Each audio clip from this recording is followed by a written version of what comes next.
오늘 디모데후서 2장 1절 13절 읽고 우리에게 익숙한 말씀이죠. 저는 그리스도의 좋은 군사라는 제목으로 하나님의 말씀을 전하려고 합니다.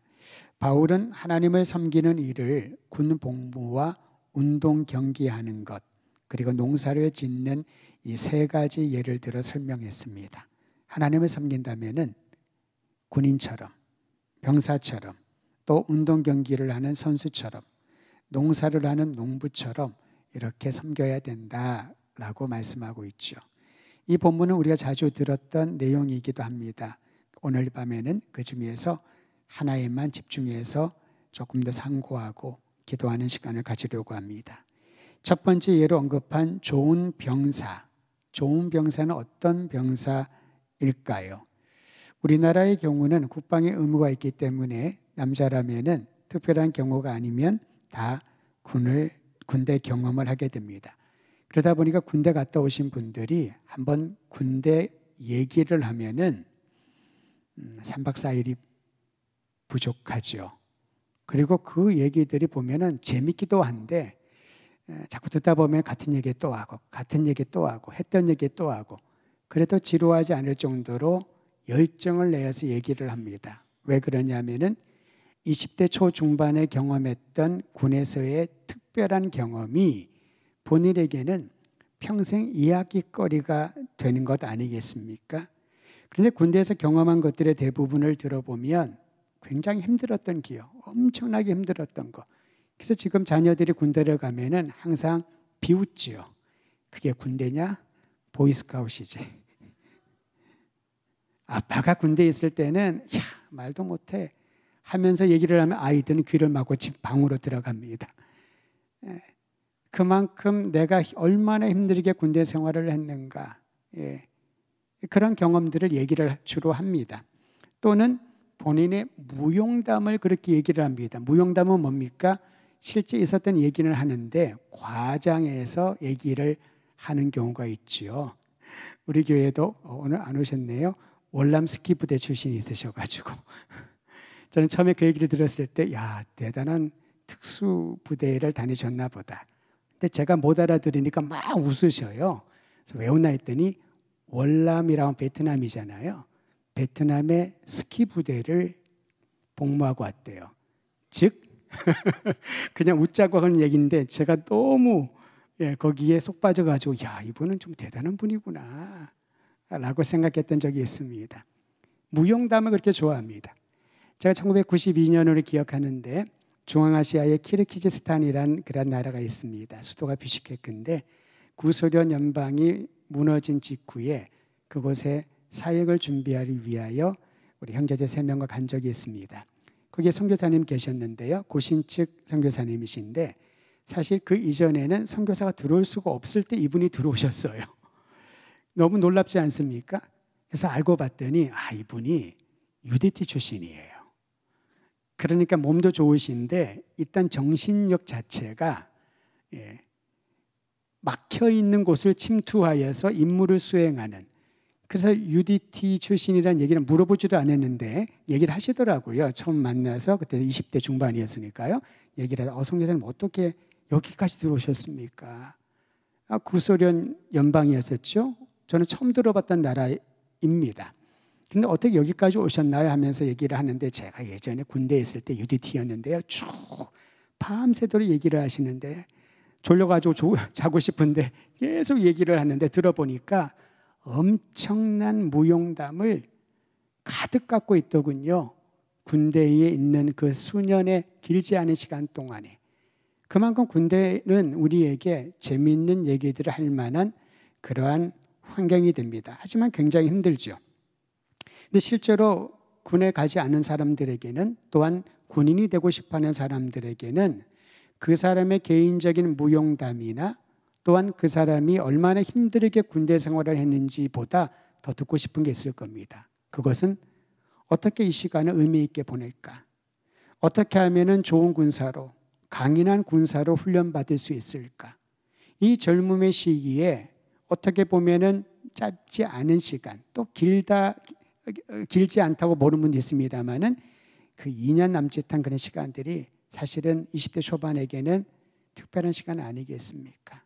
그런데 어떻게 하면 이 시간들을 의미 있게 보내고 너의 인생에 강인한 정신과 강인한 육체와 강인한 목표의식을 가질 수 있을까? 그런 군대 얘기를 해주는 분들을 만나보기는 드물었습니다. 가서 고생 한번 해봐라. 한번 그래야 남자가 그런 힘든 데를 거쳐봐야지 사나이가 되지. 그런 막연한 얘기만 할 뿐이지요.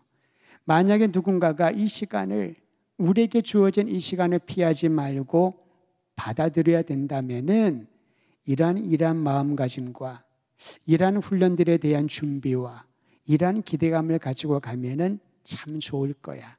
그렇게 말해준다면은 얼마나 좋을까요? 근데 그런 사람들은 별로 없습니다. 왜 군인이 필요할까요? 왜 병사들을 모집을 할까요? 여러 가지 이유가 있겠습니다만은 제일 먼저 나라를 지키기 위함이기도 하고요. 또한 그 군인들을, 병사들을 모집한 사람이 있겠지요. 전시에 군사들을 긴급하게 모집할 경우도 있고, 그러한 나라의 안정을 위해서, 안보를 위해서 그러한 병사들을 모집하여 강한 군인으로 훈련시키는 그러한 의도도 분명히 있을 것입니다. 가장 정말 중요한 것은 병사라면 주어진 임무를 수행할 수 있는 능력을 키우는 것입니다. 체력이라든가 정신력이라든가 심리적인 안정감을 가지고 있어야 임무를 수행할 수 있는데, 그러기 위해서는 지속적인 훈련이 필요하죠. 훈련을 좋아하는 사람은 없습니다. 훈련을 즐기는 사람도 없습니다. 그러나 그 훈련을 통하여 내가 더 강인한 사람으로 변화될 수 있기 때문에 훈련을 기대하는 마음으로, 또는 힘들어도 감당하는 것 아니겠습니까? 그러면 신앙훈련은 어떻습니까? 우리는 그리스도의 군사라고 칭함받습니다. 영적 전투에 나가 있다라고 말을 하죠. 그런데 제대로 훈련을 받지 못하면은 영적 전투에 나간 군사된 우리들은 싸움 한번 싸우지 못하고 실탄 하나 발사하지 못하고 적군의 먹이가 되어버릴 수 있다는 겁니다. 그것은 얼마나 위험천만한 일이겠습니까? 내보내면은 죽을 줄 아는데, 내보내면은 전쟁에서 패할 줄 알면서 그러한 군사들을, 훈련 안 된 군사들을 보내면은 무슨 의미가 있을까요? 그러므로 여러분, 우리가 신앙생활 한다는 것은 굉장히 진지하고 중요한 일이라는 거지요. 사냐 죽으냐, 내가 우리의 이 공동체를 지키냐 아니면은 적군의 침투에 무너지느냐를 결정하는 굉장히 중요한 부분이라고 할 수가 있습니다. 그게 바로 신앙훈련이라는 거죠. 우리는 말로는 너무나도 영적 전투, 전신갑주를 입고 잘 알고 얘기를 합니다. 그러나 실제로 내가 구원의 투구를 쓰고 있는가? 진리의 허리띠를 메고 있는가? 내가 정말 하나님이 주신 그 전신갑주를 지금 장착하고 불편한 가운데서도 지금 깨어서 근신하며 경계하고 있는가? 이 부분을 늘 상기해야 될 것입니다. 만약에 신앙생활이 너무 편안하고 아무 문제가 없고 그저 안락함만 누리고 있다면은 오히려 그 순간이 위기의 순간인 줄을 알고 자신을 깨어 일으킬 수 있는 영적인 은혜가 있게 되기를 주의 이름으로 축원드립니다. 오늘 본문에 보면 바울은 하나님이 맡겨주신 임무 수행에 적합한 좋은 병사의 모습을 제시하고 있습니다. 크게 4가지입니다. 첫 번째는요, 2장 1절에 나와 있습니다. 한번 따라 하시지요. 그리스도 예수 안에 있는 은혜 가운데 강하라. 할렐루야. 오늘 우리 최 목사님 찬양을 인도하는데 제가 좀 앞에서 찬양을 하는데요, 2번째 찬양이었던 것 같은데, 그 찬양을 하는데 갑자기 저는 앞에 있으니까 뒤에 누가 앉으셨는지 잘 못 봤잖아요. 굉장히 큰 소리로 찬양을 하는데 이 본당 천장을 탁 치는 것 같은, 여러분 느끼셨나요? 그 순간에 누구셨는지 모르지만 여기 계신 분들이었겠죠. 그때 그런 마음이 들었습니다. 그래, 찬양을 이렇게 하는 거지. 그냥 웅얼웅얼 애기들 옹알이 하는 것처럼 하는 건 찬양이 아니지. 내가 기분이 좋다라고 하고 안 좋으면 가만히 코를 들여받고 그게 예배가 아니지. 비록 내 마음이 너무나도 무겁고 입 뻥긋할 힘이 없다 하더라도 하나님 앞에 나와서는 주님을 향하여 내 온 힘을 다하여, 노래방에 가서만 부르지 마시고 온 힘을 다하여 주님 앞에 찬양을 할 때 바로 그 순간에 우리를 만져주시는 하나님을 경험하게 될 줄 믿으시기를 바랍니다. 우리는 하나님의 임재를 경험하지만은 너무 수동적이에요. 하나님의 말씀을 받기를 원한다고 기도하면서도 너무 수동적이에요. 아멘에 인색을 합니다. 소리를 내는데 인색을 합니다. 그러면서 은혜를 사모한다고 얘기를 하고 부흥을 꿈꾼다고 해요. 부흥을 기대하지만은 너무 인색하게 우리는 헌신이라는 말도 사용할 수가 없지요. 헌신은 무엇입니까? 다 주는 겁니다. 다 주는 거죠. 그런데 우리는 그런 아름답고 위대한 일을 일으키는 용어들을 너무 쉽게 사용한다는 것입니다. 저는 우리 교회 성도들이 찬양을 할 때 준비 찬양은 없습니다. 앞에서 찬양을 하면 그게 바로 예배가 시작인 거죠. 전에는 예배 드리기 전에 준비 찬양하겠습니다. 뭘 준비 찬양을 하나요? 찬양은 찬양이고 예배는 이미 우리의 삶으로 드리는 것이니까 찬양을 할 때부터 온 힘을 다하여, 영미권에서 자주 사용하는 그런 용어가 있습니다. 그리스도인 안에서 From the bottom of your heart, 네 마음의 아래서부터 하나님을 찬양할 때 내 가슴의 아래, 내 가슴의 아래가 어딜까요? 우리가 멀리 뛰기 위해서는 이 도움 닫기를 해야 되고 높이 뛰기 위해서는 가장 낮은 자리에서 힘을 양다리에 올려서 뛰는 것처럼, 개구리가 뛰는 것처럼 From the bottom of your heart, 내 마음의 가장 아래에서부터, 단전에서부터라고 표현할까요? 그렇게 기도하고 그렇게 찬양하고 말씀 드릴 때 그런 마음으로 아멘으로 나아갈 때에 주님께서 행하시는 위대한 손길을 경험하게 될 줄 믿으시기를 바랍니다. 놀라운 거는요, 그러한 아멘과 그러한 열정이 있는 예배 공간의 환경에 초신자가 들어오잖아요. 본인이 영향을 받습니다. 아, 예배를 이렇게 드려야 되나 보다. 처음에는 어색하고 이상하죠. 이 사람 뭐야? 뭐 이렇게 아멘을 해. 아멘은 누구나 다 알거든요. 아니, 찬양을 하는데 대충 하지 뭐 이렇게 큰 소리를 해. 그런데 시간이 지나다 보니까 듣지 못했던 큰 소리인데 그 소리가, 그 가사가 본인의 가슴을 치기 시작을 합니다. 우리의 마음을 새롭게 하는 은혜를 경험하게 되는 거죠. 그래서 예배 공동체가 중요한 것입니다. 중요한 것입니다. 오늘 그러한 마음으로 수요 영성 예배가 새로운 부흥의 불쏘시개가 되기를 주의 이름으로 축원드립니다. 디모데후서 2장 1절에 보니까요, 임무 수행에 적합한 좋은 병사의 첫 번째 모습은 은혜 가운데 강하라라는 겁니다. 여러분, 은혜는 분수에 넘치게 받은 호의를 은혜라고 하죠. 거저 주어진 혜택은 감동과 감격을 줍니다. 전에 한 선배 목사님이 저랑 어떤 선교사님들이랑 같이 식사를 같이 하자고, 얼마나 좋아요. 그래서 가서 이 선배 목사님 사시나 아니면 내가 내야 되나, 어떻게 해야 되나, 반반 나눠야 되나, 선교사님은 초대를 했고요. 그래서 같이 밥을 먹는데 주문하기 전에 이 목사님이 그러는 거예요. 목사님, 선교사님, 오늘 먹고 싶은 거 다 시키세요. 제가 오늘 목사님과 선교사님을 만난다고 하니까 우리 교회 집사님이 잘 좀 대접하시라고 카드를 주셨어요. 마음껏 사드시라고. 저에게도 그러한 은혜가 있기를 기대해 봅니다. 저는 그 얘기를 들으면서 행복해하는 그 목사님의 얼굴을 잊을 수가 없습니다. 물론 그렇다고 해서 마음껏 뭐 뷔페를 가겠습니까? 뷔페를 자꾸 가면은 마음이 부패해져서요. 뭐 한우 스리프를 사 먹겠습니까? 먹을 수 있는 것만 먹겠죠. 근데 그것을 전달한 누군지는 저는 아직도 모르죠. 우리가 교인이 아니니까. 그러면서 그 얘기를 하는 목사님의 얼굴에서 그 뿌듯함과, 그러니까 제가 낼 수도 있고요, 그분이 낼 수도 있고요, 둘이 나눠서 이분을 섬길 수도 있죠. 누군가가 내면 하나님 주신 거고 섬기면 귀한 것이니까요.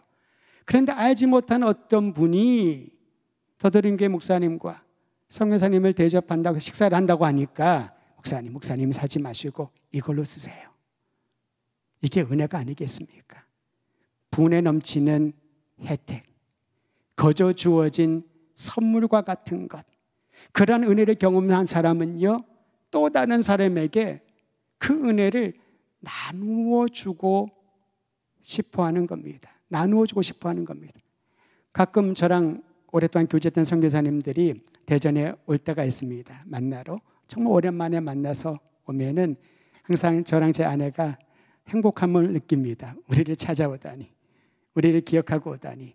그러면 우리들이 항상 고민합니다. 어떤 음식으로 대접하면 좋을까? 집에서 해주는 게 좋을까? 아니면 가장 먹고 싶은 것을 하면 좋을? 물어보면 아무거나 할 거니까. 그래서 딱 대접을 해주면은 그분들이 그런 얘기를 합니다. 희한하게도 사실 제가 이런 종류의 음식이 너무 먹고 싶었어요. 그리 값비싼 음식은 아닌데도 내가 한국에 와서 먹고 싶은 게 있었는데 오늘 이 음식을 대접받으니 얼마나 감사하고 좋은지 모르겠어요. 모든 마음에 큰 감동을 받게 되는 것이 그러한 사랑의 나눔 아닐까 싶습니다. 사랑하는 성도 여러분, 은혜는 그리스도 예수 안에 있는 자에게 주신 특권이기에 이 은혜를 경험하지 못하면은 사람은 각박하게 됩니다. 인색하게 됩니다. 무엇을 나누어 주는 것을 고민하고 계산하게 되는 거지요. 그런데 이거는 아무리 가르치고 훈련시켜도 본인이 은혜를 경험한 경험이 없다면은 이 은혜를 나누어 줄 수가 없는 것이지요. 예수님께서는 우리에게 은혜를 베풀어 주셨는데 그 은혜는 무엇입니까? 자신의 생명을 내어 주어서 모든 흉악한 죄를 거두어 가주신 거지요.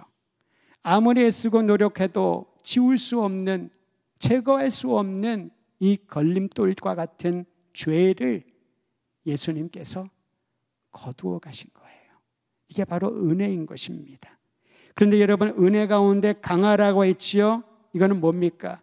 그냥 강하라 그러면은 내가 강하게 훈련해야지, 강하게 내가 돼야지, 애써야지, 이렇게 약한 마음 먹으면 안 돼, 그런 생각을 할 텐데요. 여기서 강하게라고 하는 이 말의 의미는요, 원어적으로 누군가의 도움을 받아야 강해질 수 있다라는 의미입니다. 그러니까 자기 스스로의 힘으로 강해질 수 있는 게 아니죠. 내가 마음을 강하게 먹어야 돼, 내가 약해지면 안 돼. 그렇다고 마음이 강해지던가요? 안 그렇죠. 내가 육체적인 힘을 키워야 돼, 열심히 운동해서 근력을 키워야 돼. 힘들잖아요.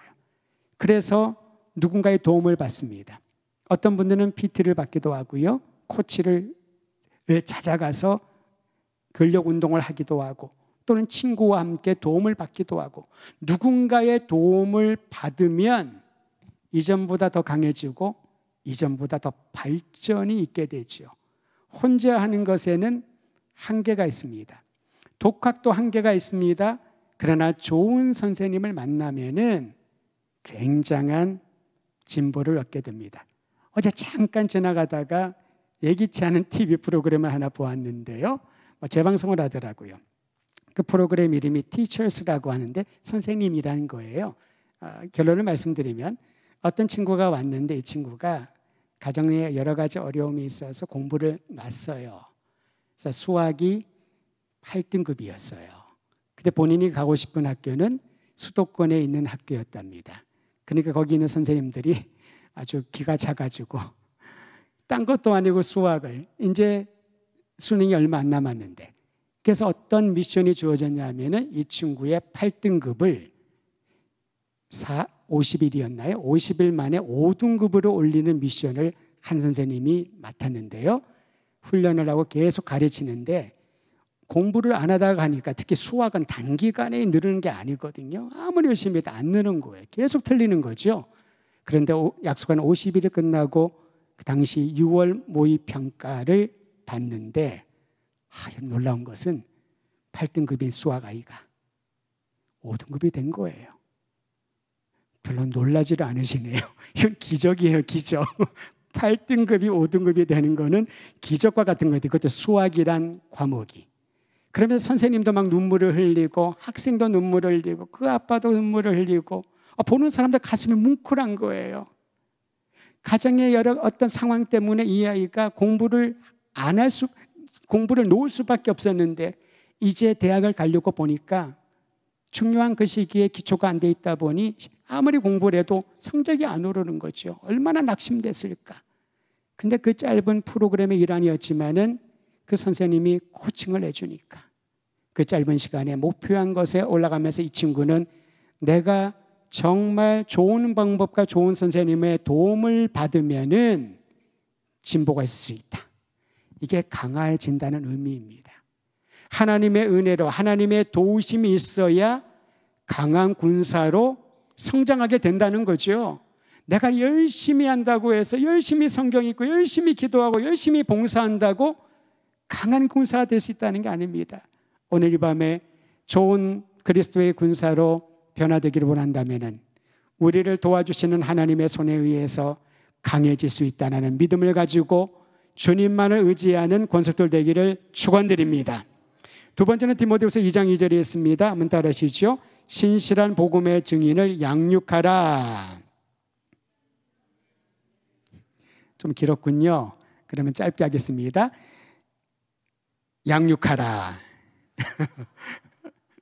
양육을 하라는데요. 어떻게 양육해야 되냐면은 이 사람이 다른 사람을 가르칠 수 있는 수준에 이를 때까지 양육하라는 거죠. 자, 그건 뭡니까? 내가 계속 듣든지 안 듣든지 가르치고 또 가르치고 그래서 사람이 양육되는 게 아니죠. 어느 정도 본인 누군가가 성장하게 되면은 다른 사람에게 도움을 주는 사람이 됩니다. 거기에 이르기까지 양육하라는 겁니다. 부활하신 예수님께서 제자들에게 위임하신 명령은 가서 제자 삼으라라는 겁니다. 교회가 할 일도 그렇습니다. 그리스도의 제자를 삼는 것입니다. 양육하는 거지요. 누군가를 양육하면 그 사람이 다른 사람을 양육할 수 있는 신실한 사람이 될 수 있도록 그 목표를 가지고 양육하라는 겁니다. 여러분, 오래전에 아니죠. 얼마 전에 그 질문을 드린 적이 있습니다. 여러분을 통하여 예수님을 구주로 믿고 전도받은 사람이 몇 명이나 되나요? 그 사람이 지금도 신앙을 지키고 있나요? 여러분이 몇 명에게 정말 제자 삼는 그 일을 가지고 영적인 양육과 신앙의 양육을 해본 적이 있나요? 그 사람이 그 신앙을 지키고 있나요? 그 질문을 해보아야 된다는 겁니다. 오늘 화장터의 정수원에 갔다가 어떤 분이 저에게 목사님 여기 웬일이세요? 딱 봤더니 여러분이 아는 분이셔요. 근데 그분을 지난번 우리 윤 목사님 목사 안수 받을 때도 만났거든요. 본인의 이모님 되시는 분이 안수를 받아서 거기로 왔대요. 근데 이분이 우리 교회 거의 1년 이상을 나오셨어요. 본교회가 있었는데 친구를 교회에 데리고 와서 신앙생활할 수 있도록. 그래서 저는 보통 친구도 데리고 오면 본인의 교회를 가는데 교회가 좀 멀어요. 그러면 오기 힘들다고 생각을 해서 가장 가까운 교회인 우리 교회를 보고 이분이 왔는데 이 교회에 다니게 하면 참 좋겠다는 생각이 들었나 봐요. 그분이 꾸준히 옵니다. 저는 그래서 교회를 옮겼나 생각을 했는데 그게 아니라 본인이 섬기는 교회가 저기에 신성동에 있고 와서 우리 교회에서 예배를 드리고 본교회를 가기를 거의 1년 이상을. 우리 루디아 소그룹에도 그분이 참여하여서 친구가 적응할 수 있도록. 그리고 그 친구가 지금 우리 교회에서 신앙생활 잘하고 또 교사로 섬기고 있거든요. 근데 그분은 오늘 거기서 만난 거예요. 예기치 않은 만남을 예기치 않은 장소에서 만나면서 또 그런 생각이 들었습니다. 참 이분은 하나님이 기뻐하시는 삶을 살고 있구나. 누군가를 전도하고 그 사람의 신앙생활할 수 있도록 그 양육이잖아요. 그리고 또 기대하는 바가 있습니다. 그렇게 도움을 받고 양육받은 사람이 친구이든 누구이든 이제 또 다른 사람을 양육할 수 있는 그 자리에 선다는 것. 이게 바로 제자를 삼는 일이요 우리가 해야 될 좋은 군사의 본분인 것입니다. 다시 한번 여러분에게 도전합니다. 나를 통하여 예수를 믿은 사람이 있는가? 있다면 그 사람은 정말 내가 믿음으로 기도로 양육하고 있는가? 그 사람이 지금 성장하여 또 다른 사람을 양육하고 있는가? 만약에 그렇다면은 그는 그리스도의 좋은 군사임에 틀림없고, 만일 그렇지 않다면은 오늘 말씀을 드리면서 나를 통하여 예수님을 믿고 나의 섬김과 또 봉사를 통하여 자라나는 그러한 영혼들을 섬길 수 있도록 우리는 간곡히 기도하며 가야 할 것입니다. 이 일에 집중하면은 딴 얘기할 틈이 없습니다. 딴 것들에 신경을 쓸 그러한 시간적 여유가 없습니다. 영혼을 다루는 것, 이것이 가서 제자 삼으라는 주님의 명령인 줄 믿으시기를 바랍니다. 조금 더 빨리 나가도록 하겠습니다. 세 번째 좋은 군사의 모습은요, 2장 3절에 나와 있습니다. 따르시죠. 그리스도의 고난에 동참하라. 바울은 그리스도의 제자라면 주님을 위해 받는 고난을 마땅히 여기라고 합니다. 이 말씀 정말 어렵습니다. 고난을 좋아하는 사람 어디 있나요? 고난이 오면 피하려고 하고 나에게는 안 왔으면 좋겠다라고 생각을 하지 고난을 좋아하는 사람은 없습니다. 그런데 로마서에 보면 바울은 조금 더 설명을 합니다. 생각하건대 현재의 고난은 우리에게 장차 나타날 영광과 비교할 수 없도다. 즉 이 고난이라고 하는 것을 반드시 통과해야지만 하나님이 예비하신 장차 임할 영광에 들어갈 수 있다는 것입니다. 더 좋은 것을 주기 위한 과정이라는 거지요. 여러분, 군사들이 훈련을 시킬 때요, 군인들이 훈련 받을 때에 그때 양볕에 완전 군장을 하고 제식 훈련도 하고 행군도 하고 그렇게 힘들 때 그들에게 특식이라던가 또 시원한 음료를 좋았을 때 그 피곤함과 고통을 순식간에 잊어버리는 경험을 해본 분들이 있을 것입니다. 그런데 여러분, 정말 나에게 안정과 안식과 평강을 위하여서 지금 지나가야 되는 고난, 그리스도의 고난에 동참하라고 우리에게 요청하고 있습니다. 예수님께서도 제자의 길은 어떠한지를 마가복음 8장 34절에 이렇게 기록하고 있습니다. 무리와 제자들을 불러 이르시되 누구든지 나를 따라오려거든, 그러니까 제자가 되려거든 자기를 부인하고 자기 십자가를 짊어지고 나를 따르라. 다시 말하면 고난이 올지라도 고통스러워도 주님을 바라보며 주님과 함께 주님이 걸어가신 길을 따르는 것이 제자의 길이고 그리스도의 좋은 병사라는 겁니다. 마지막 네 번째로 그리스도의 좋은 병사는 따라합니다. 분명한 소명의식을 따른다. 디모데후서 2장 4절 같이 읽도록 하지요. 2장 4절입니다. 시작. 병사로 복무하는 자는 자기 생활에 얽매이는 자가 하나도 없나니 이는 병사로 모집한 자를 기쁘게 하려 함이라. 확고한 목적이 있으면 절제할 수 있는 능력이 생깁니다. 확고한 목적이 없다 보니까 절제하지 못하고 자기 생활이 아주 무질서하게 되는 것이지요. 자기 생활을 절제하지 못하는 병사, 그러한 병사는 명령을 제대로 수행하지 못합니다. 그래서 군 복무에서 중요한 훈련은 절제하는 훈련이지요. 하고 싶어도 참고, 가고 싶어도 참고, 다른 사람을 생각하여 자기의 모든 유익을 내려놓고 참고, 공동체를 귀히 여기는 마음. 저에게는 군내에서의 생활이 그러한 면들을 배울 수 있는 기회였습니다. 전우회라고 하는 말을 많이 하죠. 다시 말하면 우리라고 하는 개념을 가르쳐주는 공동체성의 좋은 훈련이라고 할 수가 있습니다. 교회도 마찬가지입니다. 여러분, 우리라고 하는 것은 무엇을 말합니까? 내가 인격적으로 예수님을 만나 구원의 확신을 받게 되었지만은 그 구원의 확신을 가진 한 사람 한 사람이 모여서 우리, 즉 주님의 교회가 되지 않습니까? 이렇게 모여있는 주님의 교회, 우리는 하나님이 주신, 우리를 불러주신 소명의식을 중심으로 모여있을 때 방향성을 잃지 않게 되는 겁니다. 주님이 왜 교회를 불러주셨을까요? 교회란 단어인 에클레시아, 세상으로부터 하나님의 거룩한 목적을 위하여 부름받았다는 이 교회는 어떠한 목적을 위하여 소명을 받았을까요?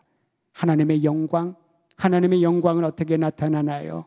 상처받은 세상이 치유받고 잃어버린 영혼들이 주께로 돌아오고 죄악의 권세 안에 울부짖고 고통스러워하는 영혼들에게 생명의 복음 예수 그리스도가 전해질 때에 하나님의 영광을 드러내며 에클레시아, 교회로 부름받은 우리의 소명은 여전히 생명력을 갖게 되는 것입니다.